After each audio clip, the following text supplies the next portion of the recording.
Hello दोस्तों, नमस्कार। स्वागत है आप सभी का मध्यकालीन इतिहास के अंतर्गत सल्तनत कालीन के इस एमसीक्यू के पार्ट नंबर 2 पर। आज का पहला प्रश्न है, स्वयं को दूसरा सिकंदर सिकंदर ए शानी कहने वाला सुल्तान कौन था? ऑप्शन है बलबन, अलाउद्दीन खिलजी, मोहम्मद बिन तुगलक और सिकंदर लोदी। किन्होंने अपने को स्वयं को दूसरा सिकंदर कहा? अलाउद्दीन खिलजी स्वयं को अपना दूसरा सिकंदर कहा था। इन्होंने अपने स्वयं को दूसरा सिकंदर मानते थे। सिकंदर एशानी नाम रखा था अपना। दूसरा इनका पुराना नाम या बचपन का नाम था अली गुरु शाप्य। अली गुरु शाप्य इनका बचपन का नाम था। अगला प्रश्न है, देखिए क्या है। किसके शासनकाल में सबसे अधिक मंगोल आक्रमण हुए? बलबन, अलाउद्दीन खिलजी, मोहम्मद बिन तुगलक या फिरोज शाह तुगलक। सबसे ज्यादा शासनकाल मतलब मंगोल आक्रमण अलाउद्दीन खिलजी के शासनकाल में ही हुए। अलाउद्दीन खिलजी को खिलजी वंश का सबसे योग्य शासक माना जाता था, फिर भी मंगोल आक्रमण इनके शासनकाल में हुए। दो मंगोल आक्रमण प्रचलित हैं। पहला दवा खान का आक्रमण हुआ था। दवा खान का आक्रमण इनके शासनकाल में हुआ 1297 ईस्वी में। दूसरा था कुतुलु खब्बाजा आक्रमण हुआ था 1299 ईस्वी में। 1299 ईस्वी में कुतुलु खब्बाजा आक्रमण हुआ था। अगला प्रश्न देखने लायक है। अगला प्रश्न देखना है क्या है। सल्तनत वंश की विशालतम सेना जिसका भुगतान सीधा राज्य सरकार द्वारा किया जाता था। ऑप्शन है क्या? इल्तुतमिश, अलाउद्दीन खिलजी, मोहम्मद बिन तुगलक, सिकंदर लोदी। किन्होंने एक विशालतम सेना बनाई थी जिसका भुगतान सीधा राज्य के द्वारा किया जाता था? इसका राइट आंसर होगा अलाउद्दीन खिलजी के शासनकाल में ही एक विशालतम सेना बनाई गई थी। उस सेना में प्रमुख बातें कुछ थी। उनके सेना के मजदूरों को वेतन, लड़ाकों को वेतन, बिल्कुल नगदी वेतन दिया जाता था। घोड़ा दागने की प्रथा थी। बाबू, घोड़ा दागना क्या होता है? घोड़ा दागना होता है मेरी जान, वह होता है कि एक प्रमुख रूप से घोड़े के अंदर छाप लगाई जाती है। घोड़े को जलाकर एक छाप लगाई जाती है जो कि एक प्रकार से निशान बनाया जाता है कि यह इस सेना का घोड़ा है। दूसरा, सैनिकों के हुलिया रखने की प्रथा हुई। उस हुलिये से पता चलता था कि इस हुलिये का अलाउद्दीन खिलजी के सेना से संबंध है। दूसरा और अलग मतलब प्रमुख बात एक और थी, स्थायी सेना की शुरुआत अलाउद्दीन खिलजी के शासनकाल में ही हुई थी। अगला प्रश्न है, मलिक काफूर जनरल था, किसका जनरल था? सिकंदर लोदी, कुतुबुद्दीन ऐबक, अलाउद्दीन खिलजी और हुमायूं का? इसका राइट आंसर होगा अलाउद्दीन खिलजी का जनरल मलिक काफूर था। इसका दूसरा नाम क्या था? मलिक काफूर का दूसरा नाम अगर आपसे पूछ दिया जाए तो इसका दूसरा नाम था बाबू हजार दीनार के नाम से जाना जाता था, क्योंकि इसे 1000 दिनार देकर अलाउद्दीन खिलजी ने खरीद लिया था। अगला प्रश्न क्या है, देखिए। दिल्ली के प्रथम सुल्तान जिन्होंने दक्षिण भारत को पराजित करने का प्रयास किया, उसका उत्तर भी होगा अलाउद्दीन खिलजी। काफी सारी बातें अलाउद्दीन खिलजी से आ रही हैं, इकट्ठा बताएंगे कि अलाउद्दीन खिलजी के बारे में इंपॉर्टेंट बातें। अगला प्रश्न देखिए क्या है। निम्नलिखित में से किस खिलजी शासक ने दिल्ली के राज सिंहासन पर बैठने के लिए अपने ससुर की हत्या की थी? उनके ससुर का नाम अगर मैं आपको बता दूं तो जलालुद्दीन खिलजी था। अब आपको बताना है कि किस खिलजी शासक ने दिल्ली के राज सिंहासन में बैठने के लिए अपने ससुर की हत्या कर दी थी। कुतुबुद्दीन ऐबक, ये तो होगा नहीं क्योंकि ससुर का नाम है। गयासुद्दीन या फिर अलाउद्दीन खिलजी। इसका राइट आंसर क्या होगा बताना है आपको। तो इसका राइट आंसर होगा अलाउद्दीन खिलजी ने अपने ससुर की हत्या की। सबसे पहले इन्होंने अपने चाचा को निपटाया, क्योंकि ससुर के बाद उत्तराधिकारी चाचा था। इनका काम पहले खत्म किया, उसके बाद ससुर का काम खत्म किया। कब किया? 22 अक्टूबर 1296 ईस्वी में। 1296 ईस्वी में। उसके बाद बलबन के महल में जाकर इन्होंने अपना राज्याभिषेक करा लिया। अगला प्रश्न देखिए क्या है। अगला प्रश्न आपको देखना है कि क्या है। बाजार विनियमन प्रणाली का आरंभ भी अलाउद्दीन खिलजी के द्वारा ही किया गया था। मैं आपको अब बता देता हूं, बहुत समय हो गया अलाउद्दीन खिलजी के बारे में। अलाउद्दीन खिलजी के बारे में आज हमने क्या क्या बातें पढ़ी है, चलिए। पहला पॉइंट टू पॉइंट। पहला पॉइंट है, स्वयं को दूसरा सिकंदर मानता था। दूसरा पॉइंट, इसका दूसरा नाम क्या क्या था? गुरु गुरु गुरु शाप्य इसका नाम था। गुरु शाप्य इसका नाम था। सिकंदर ए सानी इनका नाम था। तीसरी बात, खिलजी वंश का प्रथम प्रथम नहीं मतलब सबसे योग्य शासक कौन था? यही था अलाउद्दीन खिलजी। फिर इसके बाद सेना की शुरुआत की थी जिसका वेतन नगद देता था। स्थायी सेना की शुरुआत का नाम अलाउद्दीन खिलजी ने ही शुरुआत की थी। किसने? अलाउद्दीन खिलजी ने स्थायी सेना की भी शुरुआत की थी। घोड़ा दागने की प्रथा, नगद वेतन, स्थायी सेना, बाजार विनियमन प्रणाली की शुरुआत भी इन्होंने की थी। ठीक है।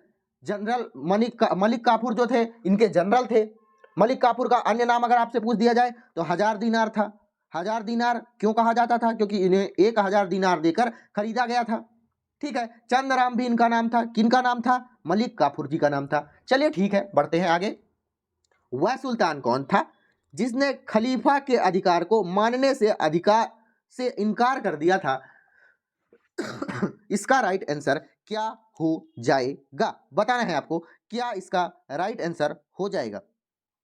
इसका राइट आंसर हो जाएगा कौन? अलाउद्दीन खिलजी। इसका भी राइट आंसर क्या होगा? अलाउद्दीन खिलजी। इसका भी राइट आंसर हो जाएगा। अगला प्रश्न क्या है? देखिए अगला प्रश्न ध्यान देने वाली बात है। दिल्ली के निम्नलिखित सुल्तानों में से किसे इतिहासकारों ने विरोधाभासों का मिश्रण बताया है? इसका राइट आंसर होगा मोहम्मद बिन तुगलक को इतिहासकारों ने विरोधाभासों का मिश्रण बताया था। किसने बोला था?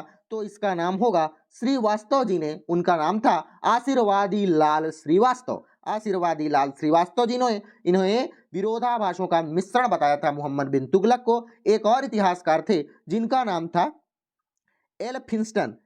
एलफिंस्टन इन्होंने मोहम्मद बिन तुगलक को उसमें पागलपन का दौरा आता है उन्होंने कहा था कि इन्हें पागलपन का दौरा आता है। किस कारण से मोहम्मद बिन तुगलक असफल व्यक्ति था? ऑप्शन है वह विक्षिप्त था, वह व्यावहारिक राजनेता नहीं था, वह राजधानी को दूसरे शहर में बसाया इसलिए, उसने चीन के साथ युद्ध किया इसलिए। क्यों उसे असफल व्यक्ति माना जाता था? क्योंकि वह एक प्रकार का व्यावहारिक नेता नहीं था। अगला प्रश्न है मोहम्मद बिन तुगलक निपुण था किस कला में?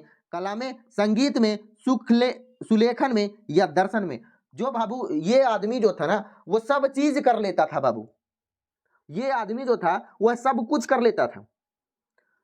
आपको बताऊं भैया सब कुछ कर लेता था क्या मतलब है? मतलब बाबू समझो ना, अरबी जो थी अरबी भाषा, जो फारसी भाषा थी, इसका महान विद्वान था अरबी और फारसी भाषा का। दूसरी बात, ज्ञान विज्ञान की विधियों में बिल्कुल निपुण था। ज्ञान विज्ञान की विधियों में बिल्कुल निपुण था। इसे खगोल शास्त्र, दर्शन शास्त्र, गणित, चिकित्सा विज्ञान, दर्शक मतलब तर्कशास्त्र में बिल्कुल पारंगत था, कुछ भी कर सकता था। तो मैंने आपको जो बताया अरबी भाषा, फारसी भाषा। ज्ञान विज्ञान में विधियों पर निपुण था। लोकशास्त्र, इसमें ऑप्शन में देखिएगा लोकशास्त्र, दर्शन शास्त्र, ये आपका राइट आंसर हो जाएगा। दर्शन शास्त्र, गणित, चिकित्सा विज्ञान, तर्कशास्त्र, इन सब में निपुण था। तो यह बहुत ही अच्छा इंसान था, मतलब पढ़ाई लिखाई बहुत स्पीड थी इसकी। अगला प्रश्न है सन 1929 नहीं 1329 और 1330 ईस्वी के बीच किसने तांबे के सिक्कों के रूप में प्रमाण स्वरूप मुद्रा प्रचलित की थी? अलाउद्दीन खिलजी, गयासुद्दीन तुगलक, मोहम्मद बिन तुगलक, फिरोज शाह तुगलक।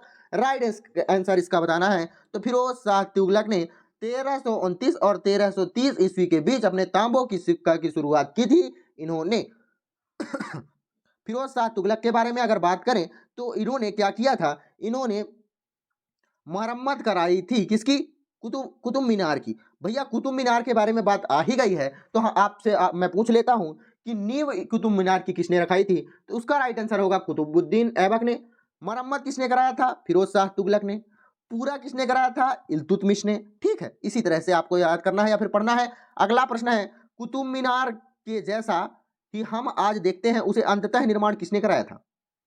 जैसा हम देखते हैं फिरोज शाह तुगलक ने ही कराया था। अगला प्रश्न है किस वंश के सुल्तानों ने सबसे अधिक समय तक शासन किया? खिलजी वंश, तुगलक वंश, दास वंश या लोधी वंश? इसके लिए आपको पता होना चाहिए कि कौन सा वंश कब तक शासन किया है। तो खिलजी वंश की अगर बात करें तो 1290 से लेकर 1320 तक। चलिए ठीक है, फिर से बता देते हैं आपको खिलजी वंश कहां से है। देखिए 1290 से लेकर 1290 से लेकर कहां तक? 1320 तक। शासन काल कितना हुआ बाबू? टोटल गिने तो 30 वर्ष।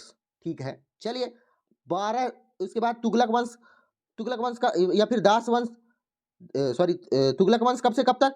1320 से लेकर 1414 तक, 1414 तक या फिर 1415 भी कह सकते हो। 1320 से 1415 कितने वर्ष हो गया बाबू?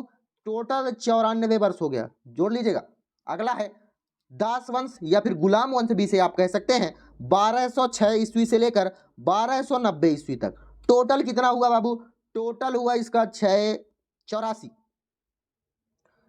कितना हुआ 84 वर्ष कि 86 वर्ष, हाँ 84 वर्ष, चलिए ठीक है 86 नहीं होगा क्योंकि 10 में से, ठीक है 84 वर्ष। अगला लोधी वंश, लोधी वंश कब से कब तक हुआ 1451 से लेकर 1526 तक। अब आपको कितने वर्ष हुआ 85 वर्ष, तो 30 वर्ष खिलजी वंश, 94 वर्ष तुगलक वंश, दास वंश 84 वर्ष और लोधी वंश मतलब 85 वर्ष। इसका राइट आंसर हुआ तुगलक वंश, कितने वर्ष 94। 1320 से लेकर 1414 इसका राइट आंसर हो जाएगा।